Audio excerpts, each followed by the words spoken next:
সবাইকে নমস্কার জানিয়ে বলছি, প্লিজ দয়া করে কেউ কাউন্টিং এজেন্টরা এবং প্রার্থী ক্যান্ডিডেটরা তারা ভোটিং এলাকা ছেড়ে আসবেন না। স্ট্রং রুমে যেখানে কাউন্টিং হচ্ছে, মানে সেন্টারে, সেখান ছেড়ে কেউ আসবেন না। এটা বিজেপির প্ল্যান। প্রথম 2-3 রাউন্ডে আমি কালকে থেকেই বলছি যে ওদেরগুলো আগে দেখাবে, আমাদেরগুলো পরে দেখাবে। এবং অনেক জায়গায় 2-3 রাউন্ড কাউন্টিং করার পরে প্রায় 100টা জায়গায় কাউন্টিং বন্ধ করে রেখে দিয়েছে। এবং কল্যাণীতে ধরা পড়েছে 7টা মেশিন, যেখানে কোনো মিল নেই। এটা টোটাল ফোর্সফুলি সেন্ট্রাল ফোর্সকে দিয়ে চারিদিকে তৃণমূল কংগ্রেসের উপর অত্যাচার করছে, অফিস ভাঙছে, জোর করে দখল করছে।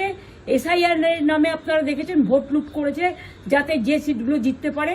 কিন্তু এখনো এমন 70টা সিট আছে, 100টা সিট আছে যেগুলো আমরা এগিয়ে আছি, সেগুলো বলছে না। টোটালটাই মিথ্যে নিউজ খাওয়াচ্ছে। আগে ডিআইসিও এই খবরগুলো দিত, কিন্তু তাকে কালকে চেঞ্জ করে দেওয়া হয়েছে।